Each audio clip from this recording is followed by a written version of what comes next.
Hello and welcome to my Spiritual and Rich YouTube channel. I'm your host, Rebecca Wilson, an intuitive success coach and manifesting expert. Today I want to talk about the 5 top limiting beliefs that could be holding you back from manifesting your heart's desires. I wish I knew about these in the beginning when I was consciously manifesting, because as you know, we are literally manifesting every single minute of the day. I guess for a lot of us, it did start with the law of attraction, so ask, believe, receive. And these 5 top limiting beliefs are absolute game changers, because when we start to be aware of what's going on in our life and start to realize what beliefs are holding us back from manifesting our dream life, then it's easier to change those beliefs. And when we change the beliefs, then we can change our life. So let's get straight into the top 5. Before I do, the best way that I can explain this is if I was to look out in the garden in the morning and I was like, okay, I want a new flower bed, but the flower bed is full of weeds.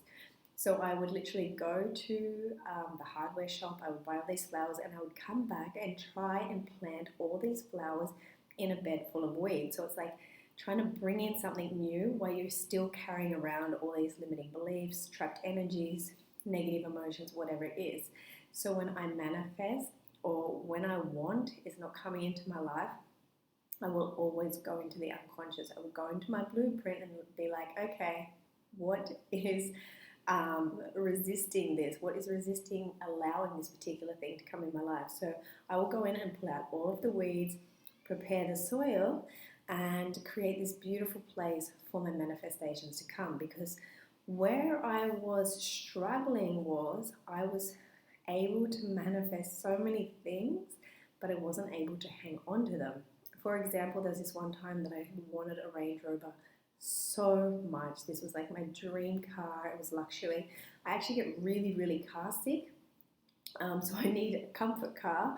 It might sound a little bit crazy, but I really feel ill when the car is too low to the ground. And so it was just every time I was in this car, I actually really enjoyed driving and taking trips with my family. And so my whole focus was there. I had pictures of it all through the house. I was looking on the internet. I would lay in bed at night and just imagine my hands on the steering wheel.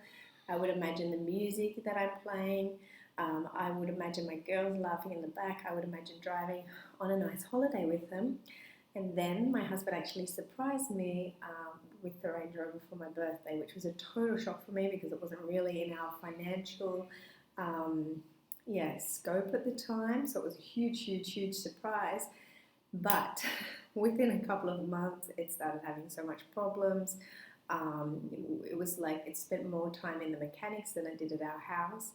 And I just thought this was really peculiar. I was so excited to have manifested this, but we ended up having to sell it because it was costing so much repairs. This started to happen with money as well. I was manifesting huge sums of money, and they were pretty much going out as quickly as they came in. And I was like, what is going on here? So some of you will be at different stages. So it's like, okay, I can confidently manifest what I want. Or it's like I'm manifesting what I want, but I can't hold on to it. This can also happen in relationships. It's like, I have no trouble like getting on a date, but getting past the date just doesn't seem to happen. Or I manifest somebody and after a couple of months, it just kind of dwindles. So this can kind of happen in any area of your life. It can happen with weight. You kind of lose weight and then you kind of revert back to your old weight. So let's get into it. Number 1, do you believe you are enough? This is like one of the biggest limiting beliefs that we have been carrying around with us, not only from childhood, but also from past lives. And when I have a client sitting in front of me, I will literally see it rattling around in their aura. And we develop this belief, this limiting belief from such a young age. It can literally happen if you ask your mum to come and play with you, and she's like, no, I have to do the washing, I have to do the dishes. You decide, oh, I'm not good enough, or I'm not enough, or I'm not important enough, or the washing's more important than me, or her job's more important than me, or her mobile phone is more important than me. And so things will happen. I mean, if anyone's a mum, they'll understand this. We're trying to have this work-life balance. But things will continue to happen to reiterate that. And so if you find yourself constantly telling yourself the same story, it becomes a belief. And beliefs it can happen through verbal programming. So you could actually, my dad was pretty ruthless. He'd be saying, oh, you're an idiot, or you're a dickhead, or I can't really remember him saying anything really positive. So obviously every time he's saying that, it was literally going into my aura. So it left me thinking, I'm not good enough, which then would be a belief for me, which then would be reflected back to me from the universe. So if you have been trying to manifest something really important, like this really heart-centered wish, and it's not happening, it's really good to kind of be aware about what's happening in front of your eyes. And this is a perfect reflection of your unconscious. I know this can be uncomfortable. I know sometimes we don't want to take responsibility for our life, but it's when you take responsibility for what is happening in front of your eyes, you literally take your power back. Okay, so that's number one. Number two, you think it's available to everybody else but you. This will happen. I see this with a lot of women who have fertility problems or who struggle with getting pregnant. They believe that pregnancy is available for everybody but them. It can sometimes happen when people have depression. They think, oh, everybody can get healthy but me. And so again, this is another limiting belief. And the way that a limiting belief happens is because we make a decision based on what we see, think, feel, and also what our parents say. So from the time we're like 1 to 7, we are in theta brainwave state. And in this brainwave state, we're pretty much open. We're like a sponge. And we're also being programmed the whole time. And you will start to like realize, I actually had this belief. I couldn't believe it. And I was like, wait a minute, something's happening. What's happening? And I was literally heard myself saying, it happens for everybody else but me. This started because we were living in this beautiful neighborhood. Like, it was so amazing. Everybody had these manicured lawns. And my parents, God bless them, they were working like 7 days a week to provide for us. They didn't really have time to invest in making our house as nice as I would have liked to have had it. And so I would come home, I would drive this manicured street, and then I would get to our house. My mum had like ripped up the lawn, so we just had dirt. We didn't even have front lawn. There was like all this jungle there. We always had like crap. My dad would always buy crap from, like auctions and stuff. We had floorboards. It was just like very different to everybody else's house. So I was like, oh, everybody gets a nice house but me. And then when my friends started dating guys, it'd be like, oh, they all have the nice boyfriends except for me. And the more that you say that, the more you imprint it into your unconscious. And the more that you imprint that into your unconscious, the more the universe will reflect that back to you. This is how it happens. It's very, very sneaky. But this is why awareness is your like number one go-to when it comes to manifesting your wishes, wants, and desires. Okay? So, number 3, you think you're different, or you think it's not possible. So the brain works really well with evidence, and it's actually hardwired to keep us safe. So you might think, oh, it's possible for everybody else, but nobody's achieved that in our family, so it's not possible because nobody else in our family's achieved it. Imagine if you wanted to go to Harvard College or something like that. Or it's not possible because we don't live in the nice neighborhood. Or it's not possible because I don't know, whatever you tell yourself. And so again, as much as every time you reiterate these limiting beliefs, they go into your unconscious, and then it's mirrored back to you in your life, in so many areas of your life. And also when you're thinking about these things, you are creating a blueprint.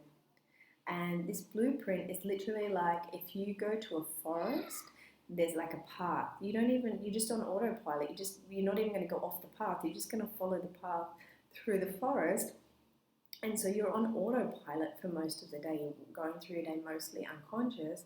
And then when you want to create a new belief, it's like creating a new path in a forest.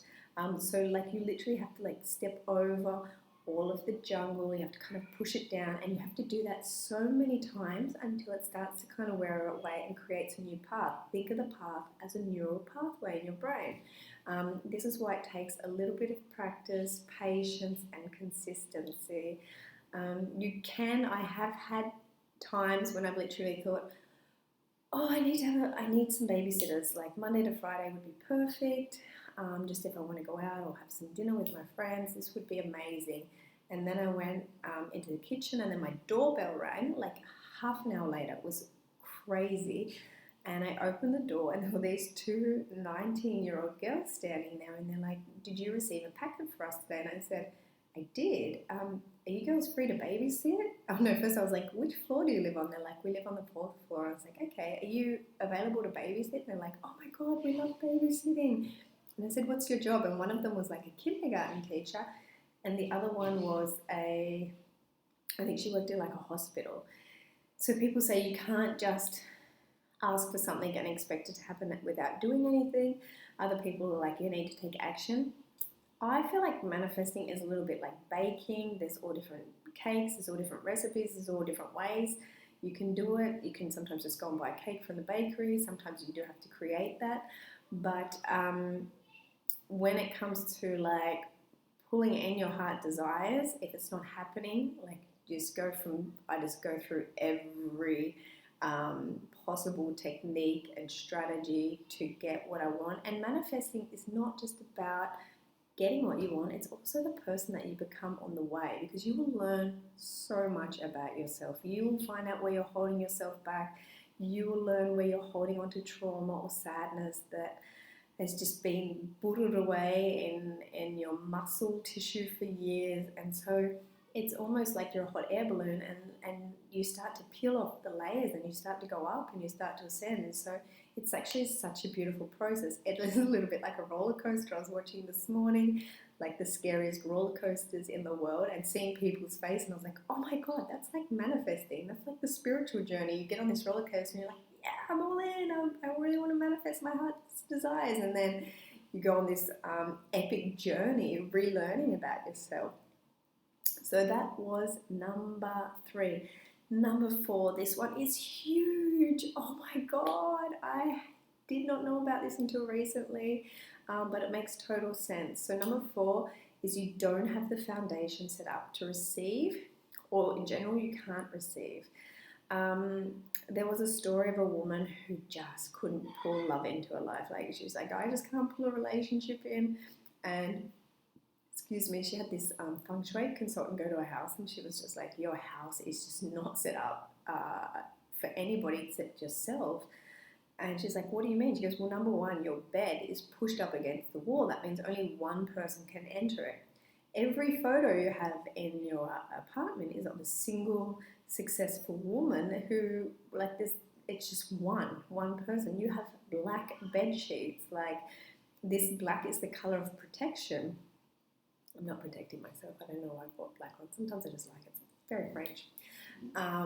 And so they did all this like room clearing. She redecorated a room, got some nice pinks in there, putting pictures of two people or 2 birds, or having objects with 2, because you are body, mind, soul, and your environment. Your environment will either be a tailwind for your manifesting, or it will be blocking your manifesting. So she actually did this along with a ritual, and 40 days later she met, I think it's now her husband, which is just amazing. It just goes to show how powerful this stuff is. And sometimes what people don't realize is it's just the tiniest changes that you implement every single day that create the most profound effects in your life. And that's manifesting. It's like just kind of clicking it to see if you're going in alignment. Because if you were to fly from Sydney to London, and the pilot was like 1 degree off the flight path, he would just land in the middle of nowhere. So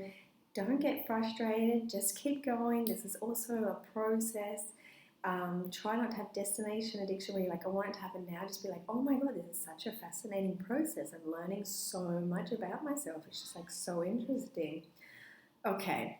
And I do want to add to this, because this one is huge. This was what was happening with me with money.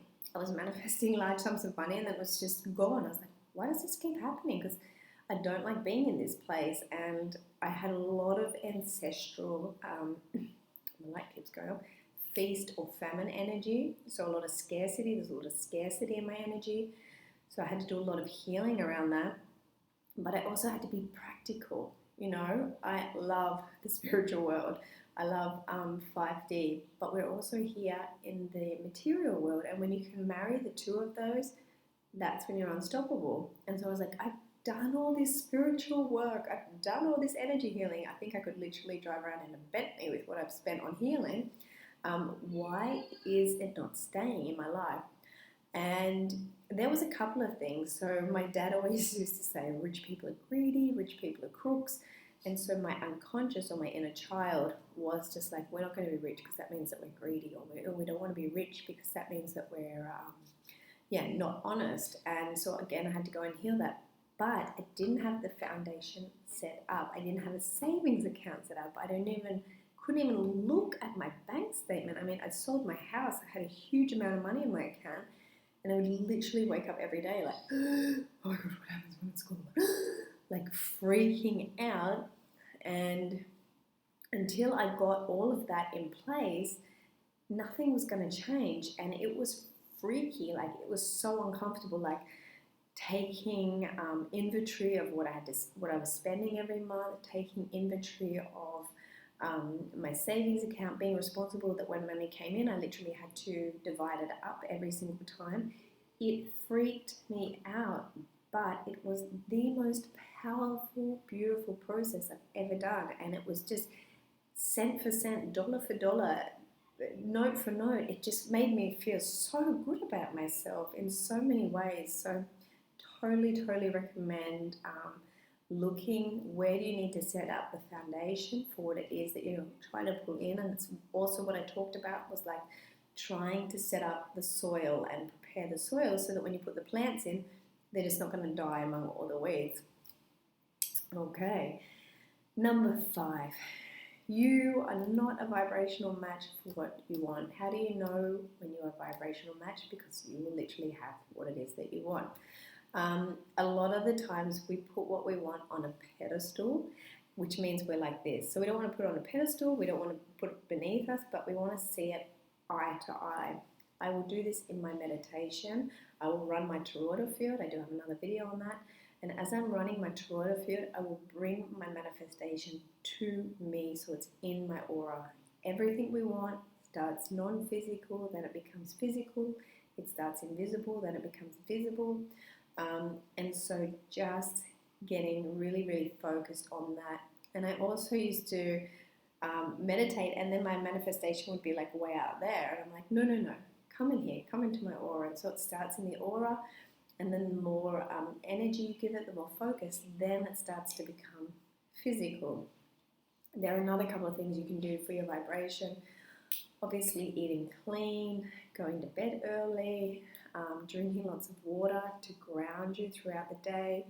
Meditation is amazing for your vibration, and doing consistently energy clearing, energy alignment. This is what I do. I will do that with myself almost every day. I will go to a healer every month. I would love to go every week, and just to keep my vibration in check with what I want to try and call in, because I don't want any resistance there at all. I hope this helps, because it really helped me, and I just felt so inspired to share with you. I would love to hear in the comments below about if you were able to implement any of those, or if you had any aha moments. And yeah, feel free to subscribe to my channel, because I'm going to be giving you so much information about my journey to 1 million, because this is what I'm manifesting. It's not a secret anymore. I want to share that with you. And obviously I'm going to come up with some obstacles on the way. I know we see Beyonce standing on the stage, but she had to go through so much to get there, and we really need to honor that. So I just want to share this process with you, be as honest and vulnerable as possible, and I hope that the information I shares helps you to get what you want to. So happy, happy manifesting. Until tomorrow.